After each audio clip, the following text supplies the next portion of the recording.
ইন্দ্র কি তোমাদের কিছু দেয় যে তোমরা ইন্দ্রের পূজা করো? কেন না, ইন্দ্রের পূজা না করলে তিনি আমাদের সংসারের অনেক ক্ষতি করবেন। বলছে ধুর, এইরকম আবার হয় না। তোমরা তোমাদের কে প্রতিপালন করছে? তোমরা বৃন্দাবনে গোবর্ধন পাহাড়ের নাম শুনেছ? হ্যাঁ, গোবর্ধন পাহাড়। গোবর্ধন পাহাড়ের নাম হলো কেন না, ব্রজবাসীদের জীবিকা ছিল হচ্ছে গরু প্রতিপালন করে সেখান থেকে যা দুগ্ধ বেরোতো সেই দুগ্ধ কংসের মথুরাতে গিয়ে বিক্রয় করে দিন যাপন হতো।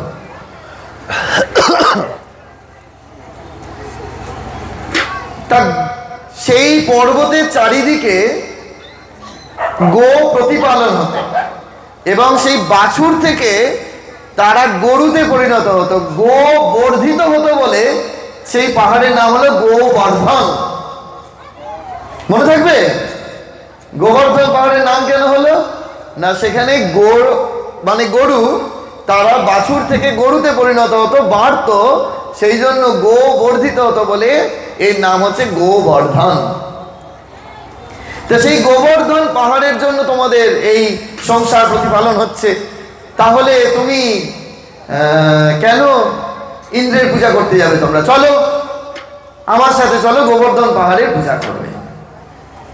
তা ভগবান কৃষ্ণের সাথে সমস্ত ব্রজবাসীরা গোবর্ধন পাহাড়ের পুজো করতে গেল। যেই পুজো করতে গেল সব ব্রজবাসীরা নৈবেদ্য নিয়ে গোবর্ধন পাহাড়ের নিচে বসে আছে, আর দেখছেন ওই ভগবান কৃষ্ণই আরেকটি রূপ ধরে গোবর্ধন পাহাড়ের মাথায় উপরে উঠে তিনি বসে আছেন। সব পুজো টুজো হয়ে গেল। পুজো টুজো হয়ে যাওয়ার পরে সবাইকে নিয়ে তিনি আবার ব্রজে ফিরে এলেন।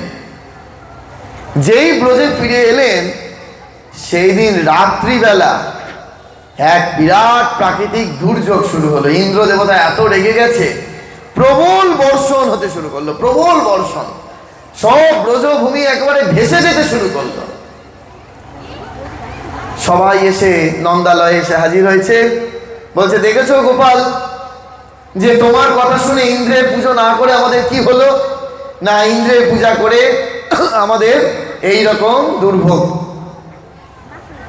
তখন ছোট্ট গোপাল বলছেন, দেখো, যে যার তোমরা পুজো করেছো সেই তোমাদের এখন রক্ষা করবে। চলো আমার সাথে আবার গোবর্ধন পাহাড়ের কাছে চলো। যেই গোবর্ধন পাহাড়ের কাছে আবার গেছেন, হ্যাঁ,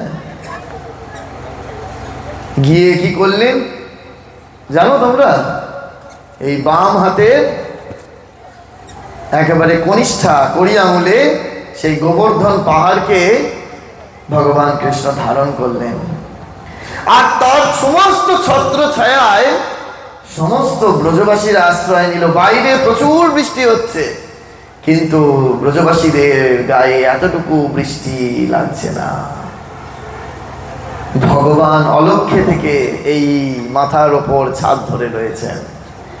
আমরা বুঝতে পারছি না, আমরা ভাবছি যে আমরা বোধহয় এখানে এসেছি, আমরা এখানে বসে আছি, ভগবানের কথা শুনছি।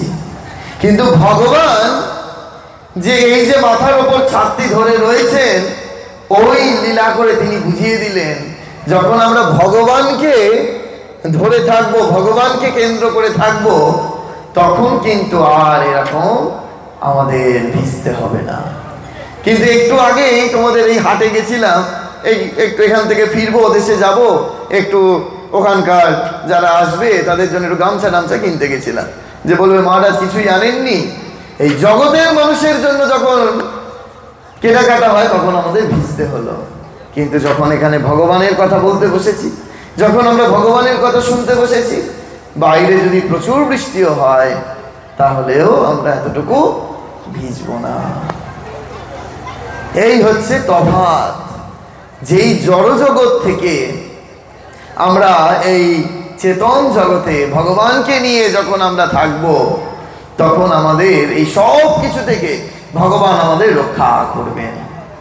একবার এক ভক্তের